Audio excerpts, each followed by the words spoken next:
I wish I wasn't afraid all the time, but I am. I know this world is screwed up, believe me, I know it better than most. Which is why I wanted to ask if there's anything I can do to help make it right. Please let me know. If you wish.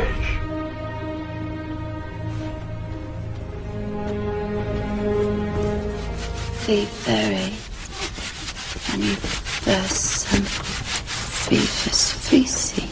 By the power of truth, I, while living, have conquered the universe. Personal motto?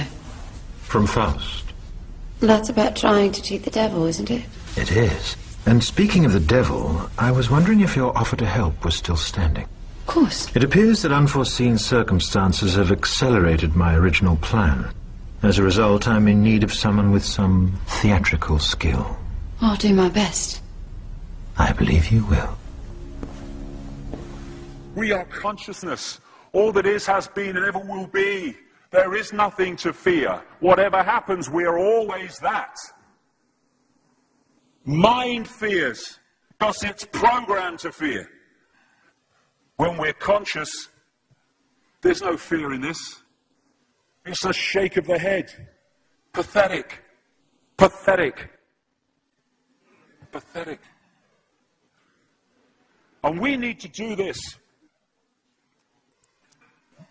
Compliance. We need to challenge that. Not with violence, not even with aggression. We just need not to fight it. We need to walk away, because without our acquiescence, it cannot survive. You know, when you look at a pyramid, we've been manipulated to believe the power in a pyramid is at the top. It ain't. The top of the pyramid is there because the rest of the pyramid's holding it up. We're holding this whole thing together. There's this story I told many years ago of a British comedian called Larry Grayson, who died. I kind of knew him vaguely, and not closely, but vaguely. And I went to his memorial service in Covent Garden, and this other comedian did this tribute to his life in which he read out this story that Larry Grayson had told him. When they were going around the variety halls and the theatres in the 60s, they had this all-male show. And Larry Grayson was the only woman in it because he was dressed up as a woman. And he said that the end of the show, the last scene, all the sailors, all the men came on dressed as sailors, and they were singing Rule Britannia. You know, Rule Britannia, Britannia rules the waves. Oh, I'm very pleased for you. Okay? And as it built up, Larry Grayson would come on dressed as Britannia with the helmet and the shield, and he would be manhandled up the side of this pyramid to the top for the big finish. And he said one night, he said things seemed to be going rather well. He said, and then I noticed that a sailor in the bottom left-hand corner had got rather a cough. And this cough got worse and worse and worse to the point where the sailor couldn't stay in the pyramid anymore and stepped out of it. Larry Grayson, symbolic of this elite at the peak of the pyramid, ended up in the second row. And the elite, the power center, had done nothing to bring about this. One sailor, the bottom of the pyramid, had got a cough. And the whole thing collapsed. And I listened to that and I thought, my God, yes, that's it. We, the powerless people, are holding the powerful people up there, and they know that. They're terrified of us realizing that. Do you remember that movie, animated movie, A Bug's Life? A Bug's Life with the grasshoppers? And what happened was, there was these ants, and Ant Island, as they called it, and these grasshoppers used to come every year and take all the food. And the ants had to spend a whole year gathering the food together for the grasshoppers because they were terrified of the grasshoppers. There weren't many of these grasshoppers, and one day, they're in their winter quarters in a tree, these grasshoppers, and they've got all the food they need. And someone suggested among the rank and file grasshoppers that they didn't need to go to Ant Island this year, because they had all the food they needed. And then out came the leader of the grasshoppers to tell them the facts of life, and the few are going to control the many. It's a wonderful speech. If you ever can see that movie, A Bug's Life, I do recommend it. And he said, basically, They outnumber us 100-1. And if ever they figure that out, there goes our way of life. So we have to keep the pressure on, basically. We have to keep them working, so they don't figure out where the real power is. And that's why this network of manipulation works so hard to keep us in these states. Like I said earlier, what are people leaving foreclosed homes for? Foreclosed by banks that have caused the unemployment that lead to them having to leave their homes. Stay there, refuse to leave, make it difficult for them. Expose them for what they are. We make it so easy, the non-compliance. No longer will we just do it because we're told to do it. Is it just? Is it right? Okay, I'll do it. Is it unjust? Is it not right? I ain't doing it. We start to make the decisions on what we will and will not do based on our values and not some imposition from the dark suits. These people are gonna give me, grant me, or grant me not my freedom.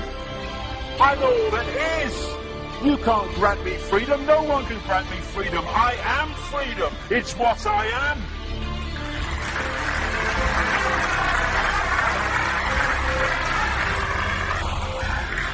The big question, what would consciousness do? What would consciousness do in this situation? And when we ask that question, it really just changed the way we see the world. Not what would I do, mind, or frightened. What would consciousness do? You know, this is a great line. If it's not right, don't do it. If it's not true, don't say it. And what would transform this world overnight is if we started doing what we knew to be right in the situations we face, instead of what we think is right for us in the moment. Not what are the consequences for me, or what's the best thing for me, how do I get the best deal out of this? What is right? What is just in this situation? If we started making decisions based on that, the world would transform overnight. These are very simple things. If we want a world of peace, then we need to be peaceful. We don't need to fight for it. We just need to be peaceful, and we'll bring that about. If we want a world of kindness, we need to be kind, and then it will naturally unfold. We don't fight for kindness. As Martin Luther King said, it's a wonderful saying, piece of oratory. Cowardice asks the question, is it safe? Expediency asks the question, is it politic? Vanity asks the question, is it popular? But consciousness asks the question, is it right? And there comes a time when one must take a position that is neither safe, nor politic, nor popular, but one must take it because it is right. And when enough of us do that, what is right will manifest by definition. And we're in this position now where this vibrational change, this energetic change is taking place, where we can start cracking these eggshells, where we can start becoming the full magnitude of who we are, where we can be consciousness in the now, using mind to experience this reality instead of being governed by it, turning the key to let consciousness in. We're being offered this opportunity now. No longer can we say we didn't realize who we are, we didn't know we could do that. I was kind of waking up one day, and I saw this earth imprisoned, and I saw this big lock and a key going in and being turned. I went on the internet just very shortly afterwards. I was looking for a picture, not this one, and that's what I saw. The picture I'd just seen in my half kind of sleep. And that's what we're being offered the chance to do now, to turn the master key, or becoming conscious, that will bring an end to this. It's being given to us, we just need to take it. And to take it, we need to say enough. Enough of being enslaved by these people, enough of being enslaved by our manipulated ignorance, enough of being enslaved by the fear of being who we are.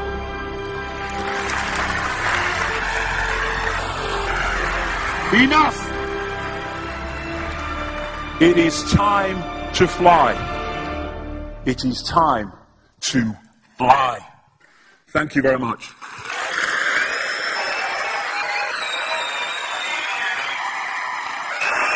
Thank you. Thank you very much. Thank you. Thank you. Thank you.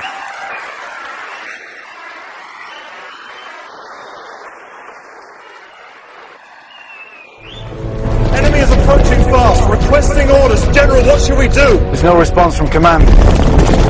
Or from party leader Creedy.